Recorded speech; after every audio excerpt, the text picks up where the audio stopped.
Shopify is the all-in-one commerce platform to start, run, and grow your business. And I love it because Shopify gives entrepreneurs the resources that were once reserved for big businesses. So upstarts, startups, and established businesses alike can sell everywhere, synchronize online and in-person sales, and effortlessly stay informed. I don't talk about it a ton, but I have a fishing company. 5 years ago this month, my best friend Aaron and I started a bass fishing weight company called Woo Tungsten, because woo is the sound you make when you catch a giant bass. So we sell tungsten weights for bass fishing, and Shopify has made it so incredibly easy. They have all the tools and the resources that we need. No matter how big or small your business is, they just make it so effortless. And like mine, Shopify powers over 1.7 million businesses from first sale to full scale. And you can reach customers online and across social networks with their ever-growing suite of channel integrations and apps, including Facebook, Instagram, TikTok, Pinterest, and more. And you can gain insights as you grow with detailed reporting of conversion rates, profit margins, and beyond, which is something we use a ton. More than just a store, Shopify grows with you. Go to shopify.com/Blue Wire, all lowercase, for a free 14-day trial and get access to Shopify's entire suite of features. Grow your business today with Shopify. Go to shopify.com/Blue Wire right now. You'll see exactly what I'm talking about. Shopify.com/Blue Wire.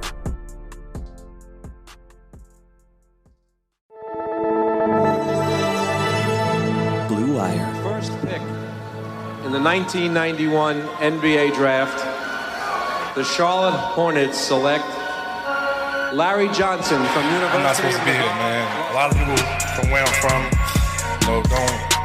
don't make it. Charlotte, we're back. All right, welcome in. We are live. I think BG said the other night, 6th straight year of a live draft show for BuzzBeat.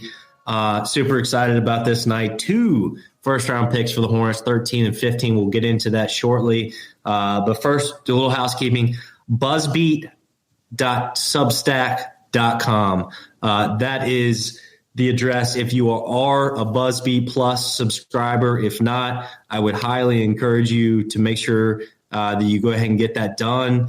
I know that Lee and Brian are going to do an exclusive second-round content show, whatever you want to call it, tonight, just for that 45th pick, assuming the Hornets hang on to it. And we've got a lot of other content coming for you guys. So please, if you have not already joined, go ahead and do that. On that note, is there anything else I needed to plug? Oh, we have a special guest. Don't forget, I think we told you about that on the last episode. Very special guest that will come in and join us after the Hornets pick 13th tonight, or maybe shortly there before. So super excited about that. Draft's already taken some turns and that we didn't expect. So BG, throw it to you first. Talk to me about that Portland pick. Yeah, interesting that recently Portland going with Shaedon Sharpe at number 7.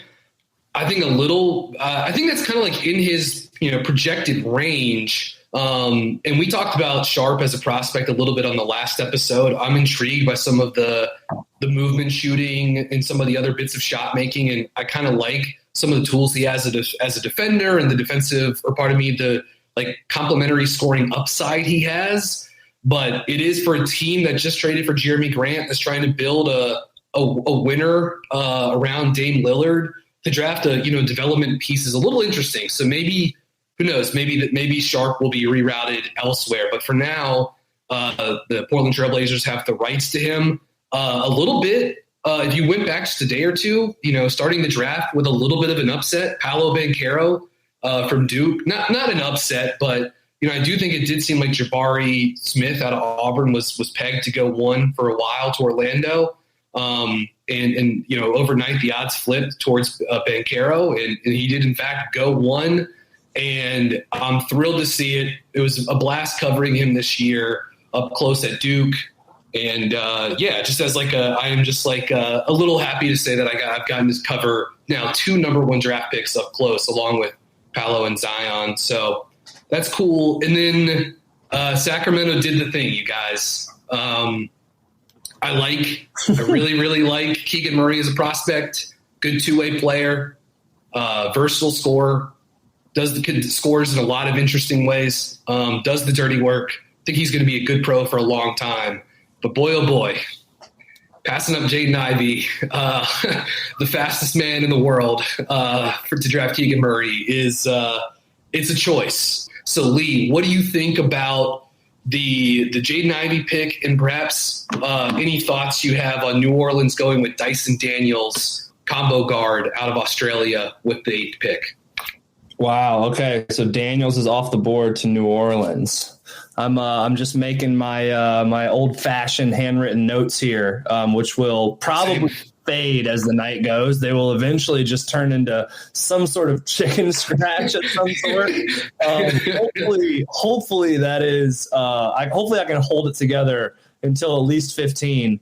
Man, look, Keegan Murray is a really good basketball player. Brian, we talked about him on an episode of the podcast, and one of the like big things about him that I said was underrated, and that I think you agreed with, is like, yes, he's a fantastic shooter. Yes, he can score in a lot of different ways, but he's an underrated vertical athlete around the rim, like particularly cutting to the rim off the ball, not necessarily as a driver with the ball in his hands, like Jaden Ivey very much is. But Keegan Murray was 10th on my board, so like he's a top 10 pick to me. He's an awesome player, a great prospect. Jaden Ivey is a tier above, I think, pretty obviously. And what's so crazy about it is because it's the Kings, you could almost convince yourself that they don't even necessarily think Murray's a better prospect. They just think he's a better fit, which seems completely insane to me. Yeah. I mean, obviously, like, there's some pressure to win now and to get back to the playoffs, but to pass up Ivy because you have Davion Mitchell and De'Aaron Fox on your roster, just seems a little short-sighted to say the least. But yeah, they went with the older prospect, someone that I think they feel is going to play well next to Fox, and they passed up on Ivy. It's an interesting move, and probably not one I would have gone with if I were calling the shots for the draft there. So so Tony Sneed in our comments said he feels like Daniels is a bust. Dante Exum-esque, which is actually kind of a funny comp, and actually isn't a horrible comp. I was lower on Daniels than most. What I will say, and what is interesting about the Daniels pick, is the Pelicans have one of, if not the best shooting coach in the NBA, and Fred Vinson, who is a Chowan Hawk alum, my alma mater. When it was a junior college, he was a fantastic player. So Daniels going to the Pelicans with Vinson feels right. I mean, he's kind of like a Chip England type. Like he fixes jumpers. So, but the other thing I'll say here, I don't mind that Sharp and Daniels are off the board. There's going to be some guys here. Neither one of the centers is off the board yet. Just real quickly, New Orleans did look like a team that might go Usman Jang. Yeah. At 8. So maybe Jang doesn't slip into the top 10 now.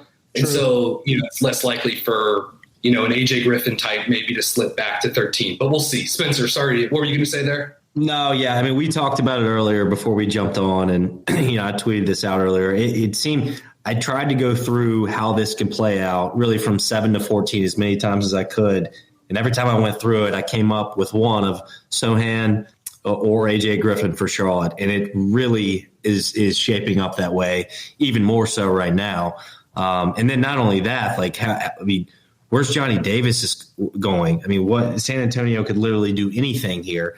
Jalen Duren, is there a chance that he falls to Charlotte now? Which I think that there is. The consensus would be really that among Hornets fans, that is kind of the dream selection here at 13. So this thing could go anywhere.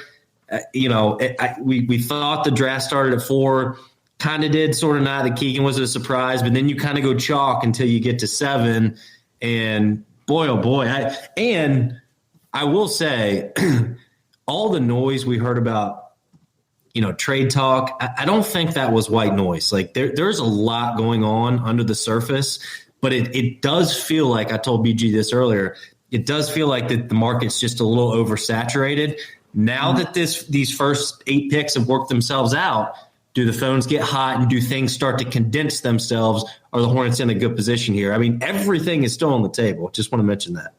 Get on Team Shaq with WinBet. We're playing parlays, boosting odds, and laying the wildest prop bets. Don't miss another game. Download the WinBet sport betting app today. Sign up today and win $200 in free bets when you place a $50 first-time wager on a straight bet or parlay. Offer subject to change. Terms and conditions at winbet.com. Must be 21 or older and present in a state where playthrough WinBet is available. If you or someone you know has a gambling problem, call 1-800-522-4700.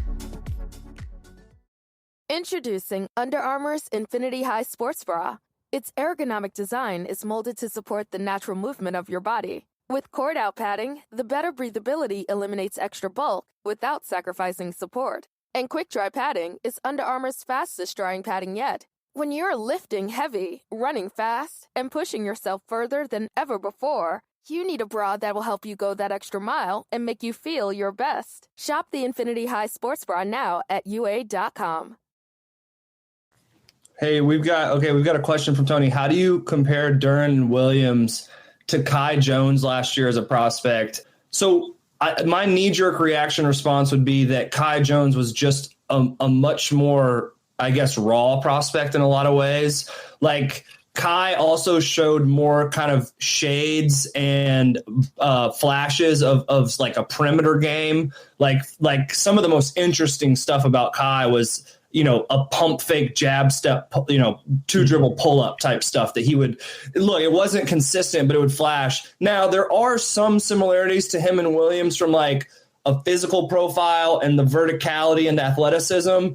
Duren is just a much more like Duren is a massive human from like he's thick and he's a great athlete too. But that's my knee jerk reaction. I don't know if y'all have any thoughts there. I just think in terms of archetypes, they're just different. Like Kai Jones is he's like a screen threat offensively, right? And kind of to an extent, like I don't know where his home is defensively at this point. Like he needs a lot of development on both sides of the floor.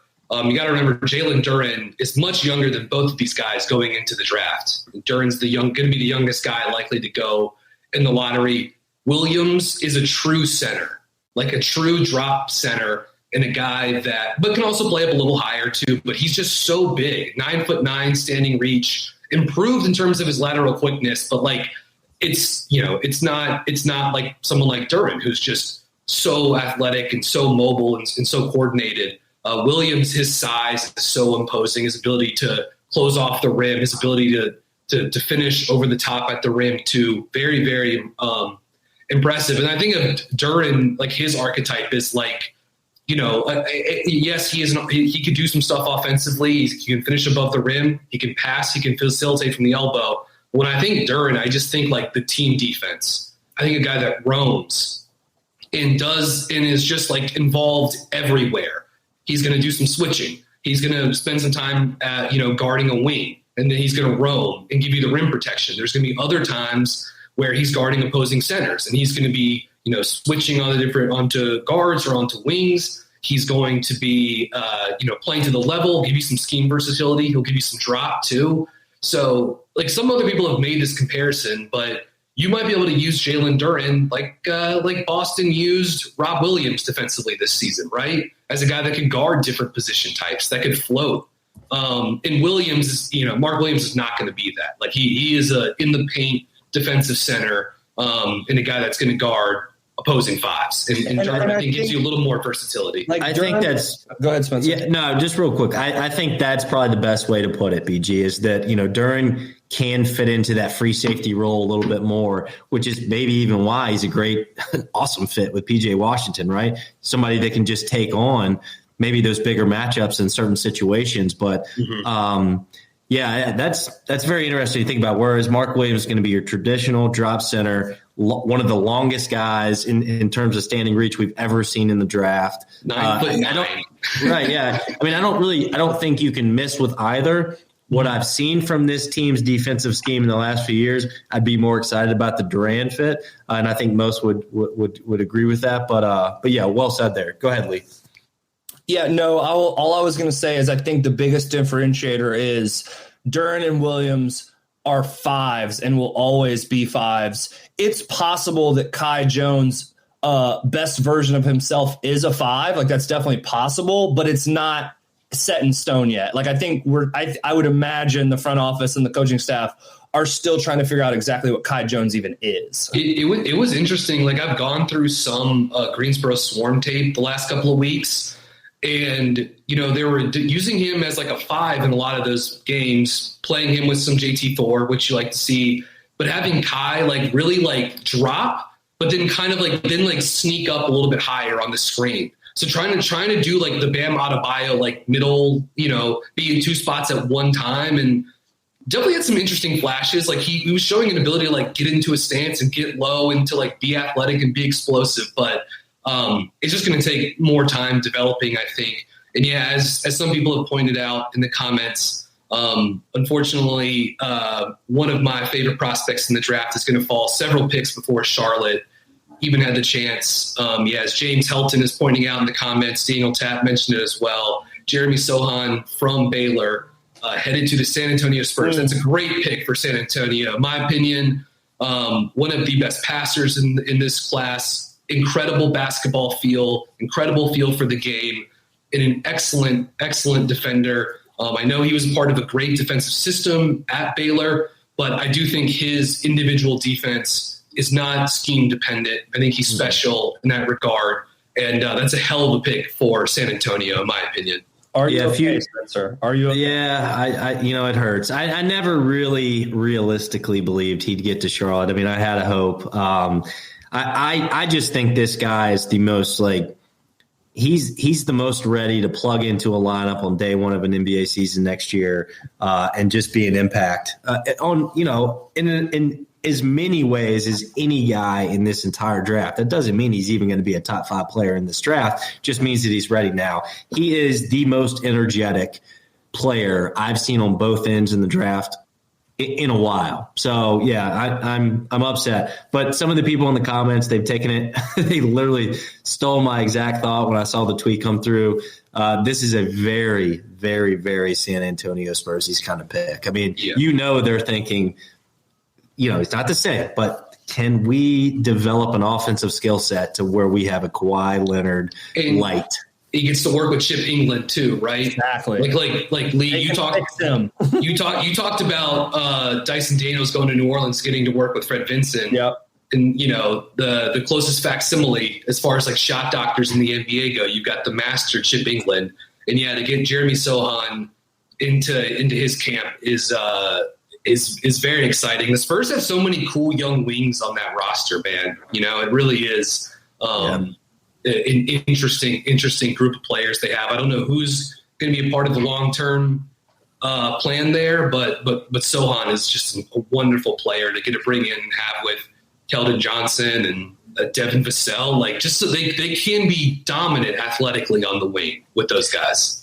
Well, it looks like, you know, things are really starting to shape up here. It does appear as if the Washington Wizards are going to select Johnny Davis with the 10th pick, which I like that pick for them a lot. I think he fits in well in Washington with Beal.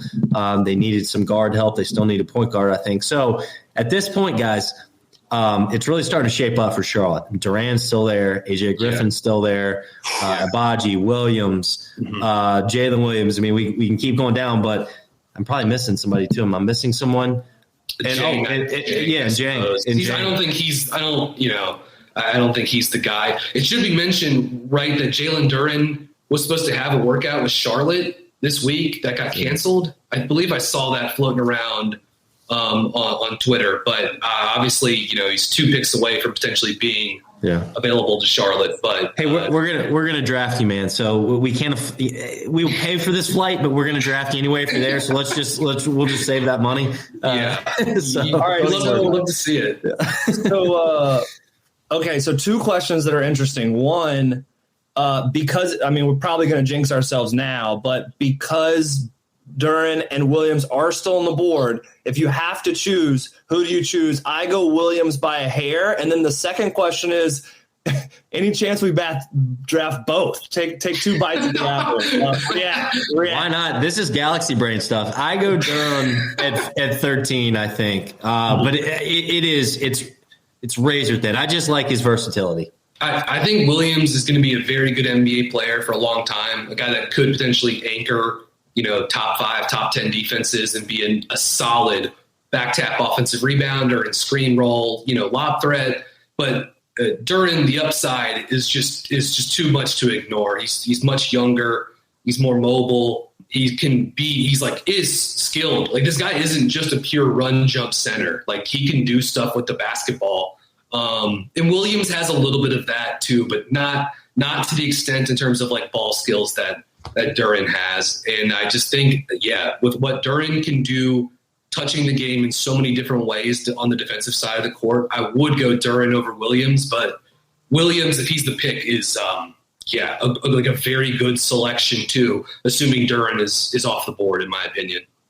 Yeah, it's funny you say that, BG, because I started this draft evaluation process with a decent gap between Williams and Duren. Like, I always preferred Williams, but the more and more I watched, that gap got smaller and smaller and smaller because of a lot of things you talked about, and I would even call it like a little bit more than just flashes of short roll passing, like pretty decently consistent, good decision making by him in the short roll, and maybe just projects a tick more versatile, kind of on switches and things like that. So, I started with a big gap and ended with the tiniest of margins. I think they're both pretty awesome prospects. I will say this about these two guys though, is that with Duren, I just expect that in his rookie season, if he's given a role, you're going to be more frustrated watching him play than you would be a guy like Mark Williams, just because Mark Williams is like facsimile. This is what I'm drop coverage, protecting the rim, lob threat, maybe down the road some more stuff. But, I do wonder if with what the Hornets want to do, which is win now, Williams is not that it's the right decision, but that the decision actually makes just more sense for him to be the guy to come in here and play that role. Just to throw that out, because I think Duren's like 2 or 3 years away from actually being a polished NBA player. He's going to turn the ball over a lot. He's going to take a lot of bad shots, stuff like that his rookie year. But my hope would be if you brought him in that the only shots that guy takes are when he catches it 3 feet above the hoop off lobs from LaMelo. It's like, other than that, buddy, you just keep the ball moving. Like, we don't need you shooting out here. Spencer, you bring up a good point. I could absolutely see them going that route. I think it would be a really bad idea, not only to like draft for like fit or, some sort of like win now belief or whatever, but to also do it at like with a guy that is a true center. I don't want to be the guy, like, I get tired of the whole, like, centers aren't valuable. Like, I don't want to do that, but it's like, it's really a position type you should be careful about, purely drafting for need, which like is a thing that we've talked about for years now with this team going into the draft, but yes, I can absolutely see them going that route. And I don't know, Williams is a great player. It's like, you wouldn't be completely upset about it, but if Duren falls, I just think it's a miss to pass up on him in lieu of someone that theoretically will help you maybe win one more game next season. You know what I mean? So I would be wary of that. Is there a nightmare scenario? That's a strong word, but just humor me here. Is there a nightmare selection for you guys left on the board, like realistic, or do you not have too many ones that you're super low on kind of in this range? I mean, I like I think I said it on the last episode, I like Jang a lot. I don't picture any realistic scenario where this team would do that. I think Tari Eason at 13 I would be pretty bummed about. I would too. BG likes him though, so I think Tari, I would be happy with him. I think he's a nasty defender, and I think like a pretty like freaky athlete. So I could get down on Tari Eason. I think there's some, it's going to take some time in terms of like improving the process but he's just a weirdo and a good athlete. And I'm kind of intrigued by those guys as prospects, and especially as like the run jump fit is, next to LaMelo. And here we go. We've got New York with the 11th selection. Usman Jane going to New York. So this means one of AJ Griffin or Jalen Duren available at 13 to the Charlotte Hornets. Wow. To put a bow on your question, though, Lee, I think that the Hornets Twitter would lose their mind if we drafted Walker Kessler. Yes, that's also my guy, by the way. That's my nightmare. And I don't hate him. I just think that like my computer would just melt right in front of me if that happened. So OKC is about to pick. Yeah. They're going to go Duren, right? They probably go Duren. I think they go Duren. They kind of need a Duren. Yeah, it's like because he and Chet can play like defensively. That's a nightmare. You know what I mean, development wise, but also like Oklahoma City would like to draft Victor Wembanyama next year too. So it's like, that's neither here nor there at this moment. But Spencer's getting a little shout out in the comments here. I do like it. Neither me or BJ. By the way, I wore the old Kemba shirt for good luck tonight. You know how many tears I've wiped with this hat? It's like faded in the back. It's soaked up, beer spills probably too. After the Hornets blew another fourth quarter lead or whatever. But yeah, this is exciting. One of Duren or AJ Griffin is available. That is. They could go AJ Griffin at 13 and Mark Williams at 15, That's what I was going to say.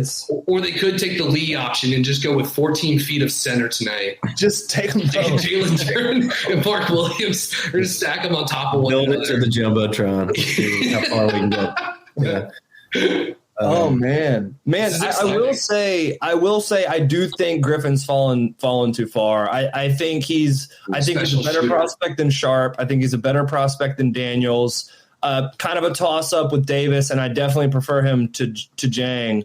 Like is JT Thor not just a better prospect than Usman Jang? It's tough. It's fascinating to think about where Thor would go in this year's draft. It is probably like around 19 or 20, something like that. Knicks are moving Zhang. What? I don't know where yet. To OKC. Oh, so they're just trading. Yes, they are to OKC. Wow. So to Brian's point, that's what's going on here. They're like Zhang, he's not going to play. Oh, yeah. I will stop talking. Hey, yes, special there guest. It is. We got breaking news. Forget about the trade. Div is in the stream.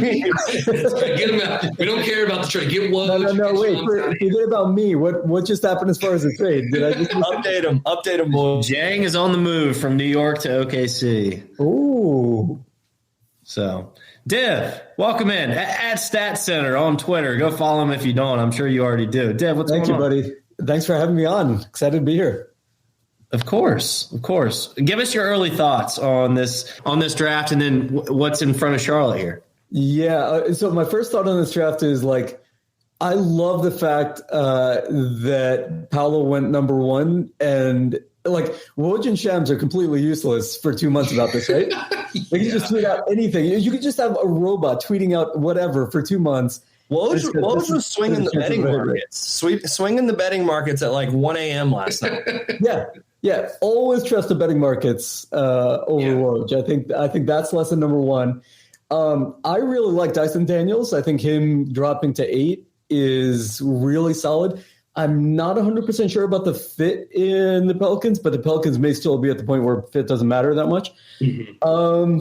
I'd say I'm pretty happy with how the board's lining up for the Hornets here. Duren is still on the board.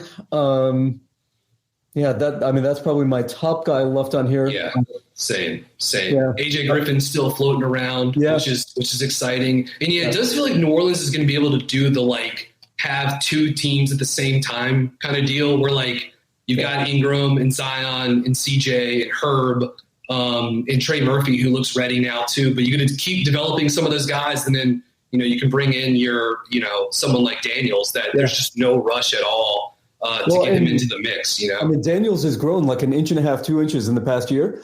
Mm-hmm. So if he's able to play like a true wing, but with the point guard skills that he's had all along, like that's really, really impressive. They've got so many guys on this roster that can handle the ball and theoretically run a pick and roll. Like assuming Daniels like gets there in enough time, because you've got CJ, you've got Brandon Ingram, who looks like he made like a leap, at some point, half a leap or whatever, this season or late in the year. You've got Alvarado. So you've got Herb, who can like do some stuff out of pistol. And Trey Murphy may try to add some of that stuff too to his game. So it's like a fascinating. I mean, they have a ton of picks, because of some of the trades they've made going back to 2019. So they put that stuff to good use for sure. So apparently Trey Murphy was like interviewing prospects today prior to the draft, and two things. Number one, from at least from Twitter's feedback, sounds like he has a future in media. Super polished and big shock. Yeah, sharp dude. And then number two, he like looked like, I don't know if it was just the camera angle, but like he looked like he was almost as tall as Chet. Like, did this guy grow 3 inches over the summer? I saw him next to Mark Williams too. Yeah, it was the same thing. Yeah, it is nuts. He was like 6'4", 6'5", a couple like when he was at Rice. And when he was at Rice. I wish this would have happened when he was at Virginia. Yeah, and it is crazy that like he almost didn't play last season for Virginia. Like he was this close to redshirting. It's so funny. He was just like a fringe transfer guy. It's like, this guy Trey Murphy, he can shoot, but we don't really know what else he can do. And then here we are now. It's like, he's stud shooter, nightmare cutter when he was at Virginia last season. Terrific player. I also saw Spencer. You will appreciate this. That DeAndre Hunter, Ty Jerome, Devin Hall back on the grounds up at Charlotte, working out today with Isaiah Wilkins, which was with all the NIL stuff, we were trying to figure out if they had eligibility left, but they didn't. So here we go. Jalen has gone at pick 12. It is Jalen Williams. Whoa! Out of Santa Clara. Oh my!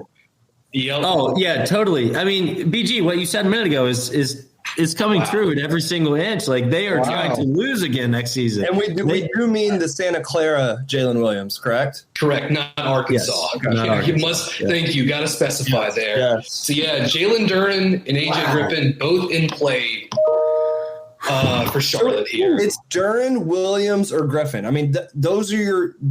We can't mess this up. We cannot. Now, with those two guys available, let me just pitch this question out. You have to answer the phone if it rings. You have to answer it. MJ and company have had bad history with this. There's a lot of good players still on the board that nobody expected to be there. If the phone rings, you have to answer it and make a quick decision. Because you can get one of those three guys at 15. Is that what you're saying?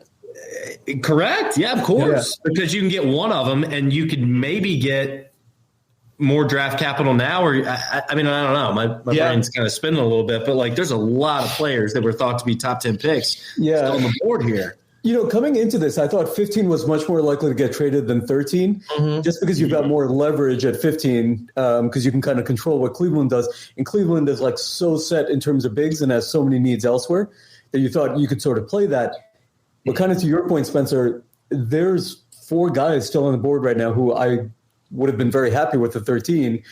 You don't have to pick here if a good offer comes in. So. Because if you were expecting to have to call Cleveland, well, now you're calling Charlotte because now your draft board's been turned upside down. So, this should be interesting, but there's a lot to happen in a few minutes. I will say if Charlotte doesn't go Griffin at 13, he feels like a pick for Cleveland. Totally. Like, I mean, like, maybe wasn't quite where you want him to be defensively at this point. But I think as he gets more comfortable, more confident with that knee, putting that jumper next to Darius Garland, Evan Mobley, and Jared Allen is pretty tempting to think about. Cleveland does need another human that can dribble the basketball, but I think if Griffin's there, that's too tantalizing to pass on. Yeah. Griffin has I've seen AJ Griffin do a lot of I know you're saying that in half jest too, Lee, but that dude can do some pretty impressive stuff, pregame dribble wise. I've been in Cameron enough to see AJ Griffin go through his pregame routine, and Like, he works on it, it's just he only really didn't get a chance to show it at Duke. And when he did, it was almost exclusively for step back space creation stuff, which he can do. Yes. But yeah, it would be, again, Cleveland certainly could use some secondary ball handling, and perhaps they don't see Griffin as like the pathway towards that. Let's play this game real quick. I know the pick could come any second, the trade could come any second. Dev, I'm going to throw it to you first. What do you do here for Charlotte? I think I just take Duren. I take Duren, and then I start fielding calls for 15. BG. I like it. Yeah, I think that's a great call. I would take Duren and then start shopping that pick. And then if there are no nibbles, maybe I'm hoping AJ Griffin falls to 15 here. You could also play AJ Griffin at 13 and then wait until Mark Williams or Jalen Duren at 15, assuming Cleveland doesn't trade out of that pick. But yeah, man, I think I'll stick to my guns here. I take Williams, who I've slightly favored. But I agree with you, Spencer. You do have to start thinking about what you could get at 15 if somebody's dying. Like, somebody's dying for Duren or somebody's dying for Griffin. If somebody's dying for Griffin and they're calling you, then you can still get one of the two centers at 15. Even if somebody traded up with Cleveland, because if the person that's calling you is taking Griffin at 13, doesn't matter what happens at 14, one of them's there. Yeah, that's what I think I'm doing exactly. I'm taking that player, and then I'm gonna either accept the center that falls to me, or Cleveland. I mean, Cleveland can do anything, and then play the field against themselves.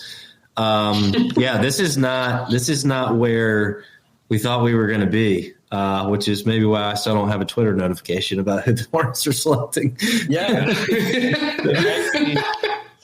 Because the phones are, I'm sure, quite busy knowing that Charlotte's got 2 of the next 3. I have turned my screen away from the YouTube chat because I feel like a spoiler might be coming in there, but I'll get back to if there are any questions here in a bit. But we're down to, this is crunch time, folks. Yeah. Yeah. By the way, isn't it? I find it really interesting. I mean, I think Duren and Williams are both the type of guys who in many drafts recently would have both gone in the top 10, 12, top 12. Both of them still on the board at 13. And I know the center's been devalued, but I mean, I think what we saw in the playoffs also is if you've got a center who can stay on the court and has multiple skills, that's hugely valuable. And I think both these guys probably do. So I think it's really interesting that teams between 8 and 12, who I thought decent chance that one of them would take a big, decided to go in a different direction. Yeah, I'm not completely surprised that Duren is still around, but a little bit, just given the youth, the upside, his ability to be one of the best defenders to come out of this draft, the scheme versatility he could offer you defensively, the shot blocking, the fact that he can be a run jump center, but there maybe is some more playmaking potential with him out of the post and at the elbow. I just think he's offering this like discrete set of skills that looks playable, perhaps if developed properly, to be on the court defensively, and can give you some stuff offensively beyond just screen and roll and dive to the cup. Yeah, I mean, I think it's what you said earlier, BG. It's like, well, what if Jalen Duren is just like Rob Williams light in his rookie year, and then maybe he can get beyond that, and let's say Charlotte takes a jump and they have to play, Milwaukee in the first round or the second round. Well, Jalen Duren would be quite helpful in that kind of matchup, right? Yeah. Just being kind of the slide over guy against Giannis, Antetokounmpo at the rim. So totally. Yeah. He would become one of the most impressive rim deterrents that this team has had. I mean, Mark Williams would too, but that this franchise has had. And I don't know, apologies to Bismack Biyombo, but it's been a little bit since they've had that kind of punch at the rim defensively. Yeah. Yeah, I don't know if it's confirmed that OKC and New York just flip-flopped, or if I don't think they did. I think it was a bunch of picks. Okay, it was multiple first-round picks. Here we go. Charlotte takes Jalen Duren, pick 13, according to Shams Trinian. Well done. I like it. You have some cab salve to that, Lee. Yeah. Yeah. Yes, sir. Get it down. Wow. That is exciting. This is the right pick. I mean, look, I've been vocal but I liked Williams, but this is a great pick. This is a great pick. He's gonna. I mean, go ahead, guys. I'm speechless. Well, I mean, we've been on it, right? Like we've been saying, like how versatile this guy is. Now, I will say, it shouldn't be playing devil's advocate this quickly, but BG, what you and I were talking about earlier about Duren's going to take some time. He's got some extremely raw skills that no other center in this draft has, right? True center. Chet Holmgren has some of those too, but I do think Duren's going to be one of those guys that there are going to be nights where you're going to want to bang your head against the table. He's going to take some weird shots. He's going to try to do some weird things. But if this team is able to take a leap next year in terms of Eastern Conference standings and able to get themselves into the postseason, he's an awesome defensive chess piece. Unlike, Mark Williams is great too, but he's a drop center, right? Duren is a guy that you can put in a lot of different lineups and it almost makes me think, now does the team look at PJ Washington and his quote unquote trade value a little differently? I think these two fit great together. Yeah, that it could. Yeah. I mean, the LaMelo plus Rozier plus Miles plus PJ plus Duren. Yeah. I mean, that lineup is super fun to think about. Div, any sort of thoughts you had, scouting during this season, getting ready for the draft? What do you like most about him, or what scares you perhaps the most as far as his development pathways may go? Yeah, so I think about the word versatile has come up a lot with him. Oh, hold on. All right. So take everything we said back. Duren is heading to the Knicks. Apologies there, Div. Yeah. Okay. Hold on. Woj is saying Jalen Duren to the Pistons. What is happening? Shams is saying traded to the Knicks. I think we've hit the dead end on the Shams Woj stuff. I think we've learned that. Traded him twice. Mitch finessed it again. He traded him twice. He traded him to New York and Detroit for assets. Genius. This also reeks of there being too many guys in the room for Charlotte right now. Yeah, exactly. Tweeting out different stuff at the. Well, MJ traded him to Detroit, but Mitch traded him to New York. So now we got to figure this one out. What is happening? Yeah, a div apologies there, but those notifications coming in just as you were getting ready to get going on. All right, so we don't actually know what Charlotte just traded for? We still do not actually know. Why would they trade this guy? Why would they trade this guy? I mean, I'll wait to hear what it just. We were all getting so excited, what a move, what a chess piece. Is this? Go ahead. Yeah, I mean, my gut is before we get something else that comes in, I think Charlotte has been after veterans. I think they want to get better now. I think that everything we were saying before the pick was made about the phones being blowing up, I think all that was definitely happening. I would be surprised if this does not include a player that can help now in a future draft pick. Man, that's who on New York's roster or Detroit's roster is helping us now? That's the question. One of the centers, probably, like a center, like Mitchell Robinson. Because he's a free agent. I think maybe Nerlens. Somebody said Sadiq Bey in the comments. I love Sadiq Bey. I doubt they would give us Sadiq Bey. Yeah, I would be surprised. I think Detroit sees him as he fits with Ivy and Cade too. But yeah, I mean, Ivy makes him more expendable, I guess, if you will. Beef stew. Isaiah Stewart. Beef stew is a worse version of Jalen Duren. Yeah. In 3 years older too. Yeah. So there's no correction on Shams Woj. Nobody. Sorry, I got something else. Seth says nobody. I hate both of those teams. So this is a 3-team deal, I guess, huh? It has to be. Yeah. Okay, so Stick with us. Stay with us if you're watching. We're trying to work through this just like you are. Yeah. Okay. So Daniel's saying Jake Fisher is saying it may be a 3-team trade with Detroit and the Knicks. Now there was, and I don't know, this could have been complete rumor. There were some tweets earlier about us dumping Hayward into Detroit, which I still don't know what the $50 million in cap space. Yeah. Oh God. Well, that makes a lot of sense, Lee. It does. If it took us trading Jalen Duren to offload Hayward's contract, I've got a big problem with that. That just seems like real overthinking there. So. Yeah, we have to be getting a future there's got to be something coming back, because if you're saying Duren attached to Hayward, we're dumping, but we're also trading Jalen Duren. Like, there's got to be something coming back to Charlotte. Yeah. In terms of like an actual player and a future pick. According to Shams, Knicks are trading Kemba Walker to Detroit. Sources tell The Athletic and Stadium. This is going to be a lot to unpack, boys. So. Yeah. I just the optimal. And the 15th pick could be involved in this too. Like, we don't. Yeah, totally. Yeah, I mean, at this point, it's tough to sort of like wade through. It's just, if Duren falls to you, it's just you just said it. It's like you don't have to think about it. Just make the pick. Just do it. Like, you need a center. This guy is what you've been looking for on both sides of the floor.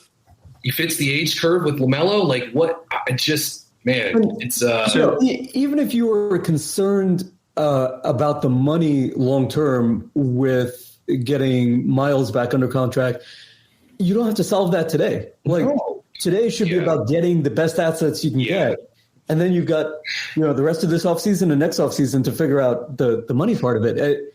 I don't know. We'll see what the details are, but I'm getting very worried that this is something that had more to do with monetary assets than actual basketball assets. That's a great point, Div, and it's unnerving. And I will echo what Charlie Brantley just said in the chat. He needs a bigger glass of bourbon. Yeah, be careful. That might get, if you pour too big a glass, it might get included in this trade package too. That's being cultivated by the teams here. It's just. I had a bag of chips right next to me, but they just disappeared out of thin air. So I guess those belong trade as well. Those belong to New York now. I'm sorry, Spencer. The chip rights belong elsewhere. Maybe to Detroit. They might have been rerouted. I don't know. It's I guess it still feels like if the 15th pick is still going to be kept by Charlotte. AJ Griffin and Mark Williams are still there. Cleveland went with Abaji at 14. So he's off the board. He was an interesting prospect for Charlotte. You got something? The Pistons are sending the Hornets a 2025 first-round pick via Milwaukee in the Duren trade. Sources tell ESPN. Detroit got that pick from Portland in the So this was the Jeremy Grant pick from. So a 2025 Milwaukee pick, which will probably be number 25 or number whatever, something around there. A bad first-round pick, probably, by most likely. And so this is, as Dev was saying, this is 100% a financial move. Yeah. So we didn't even get Detroit's 2025. No, no, because they're rebuilding, so they wouldn't just light first round picks on fire. Gosh. Well, the good news is I'm sure Giannis will be retired by then. So. Right. Look, once the royalties hit from this Disney movie, he's not going to need basketball anymore. So as long as he retires by 2024, guys, I'm feeling pretty good about this move here. Can I just reiterate something, please? This is from the same owner. I know that this is probably getting like dry paint at this point for people, but this is the same owner that just fired his coach 6, 8, whatever, how many months, it was after he extended him, paid him to go away. And everything that's happened since then, including this trade we just saw, is to save money to re-sign Miles Bridges. Which they don't need. You're talking about Jalen Duren. What's he going to make next year? $4 million, not even that much. I don't know. Like, this is the madness that MJ. I mean, he's like, everyone thinks that every single deal is just a deal that you need to dissect individually and you can't string them together. But when you make bad business decisions over and over and over again, it bleeds into the basketball side, which is what we're seeing right now. And the Hornets have picked Mark Williams with number 15. So, okay. If they're not trading that for future second round considerations. So that's how they'll spin this too, right? That like they still got a center in the draft, and that afforded them the ability to ship out the 13th pick, even that they used theoretically on another center. So if you take them combined, if you told me before the evening, well, we're going to get Mark Williams and we're going to trade the other first rounder. Yeah. I would have said, okay, well, that sounds like a reasonable approach. That's reasonable. Yeah. Right? But you're ending up with the 27th pick 3 years from now. I can't believe that was honestly the best that you could get for the 13th pick in this draft. Yeah. Most of the guys on the roster now won't be here when that pick, comes to Charlotte. That's just a pretty obvious fact. The roster, and some people will say, well, Charlotte got the same thing for Jalen Duren that that was basically traded for Jeremy Grant. So that should be looked at. But that's when context is needed. Jalen Duren's a really promising player on a rookie contract. Yeah. Jeremy Grant is not that at all. You've got 7 years of control over Duren. You've got 1 over Jeremy Grant. Yeah, totally. These things don't happen in a vacuum. And look, I like Williams a lot as a prospect. I kind of covered Mark Williams when he was at Duke. He's going to add to Charlotte's rim protection. He'll make them more potent on the offensive glass. He can still be a screen dive guy for LaMelo and for Miles. But it's just the opportunity cost of this is pretty steep, passing up on a prospect like Duren, who's a guy that I think should have been a top 6 or 7 pick in this draft. So at this point, I would have just rather have signed and traded Miles Bridges. Let's just go. I mean, seriously, I know that sounds crazy, but Spencer's going nuclear on us. Dude, we just flushed a 13th. We just flushed this asset down the toilet, basically. Yeah. So we could go re-sign Miles Bridges, which I'm not saying we shouldn't. I love Miles Bridges, but it does not justify. How many times do you get 2 picks in the top 15 in an NBA draft? You can't do this kind of stuff. You can't. Detroit got Jaden Ivey and Jalen Duren because thanks to Sacramento and Charlotte. I mean, it is playing them like a fiddle. And salute to Troy Weaver. That's really good work drafting wise because they got those 2 guys for the 28th pick 3 years from now. He's been. I mean, he drafted Sadiq Bey. He drafted Cade Cunningham, Ivy, and Duren. Daniel in the comments is saying that we apparently got more picks. So I don't know what that intel is. That maybe could make me feel a little better depending on what it is, because it makes 0 sense to trade the 13th pick in this draft when we need players to help us now for the 2025 Milwaukee. They'll probably win the title in 2025. Okay, 4 second-round picks seems to be the haul, at least from our only if you're trading Frank Kaminsky. That's the only time you get 4 future first. Yeah. But by the way, Giannis is 27. Just would like to make sure everyone was aware of that. He's not going anywhere.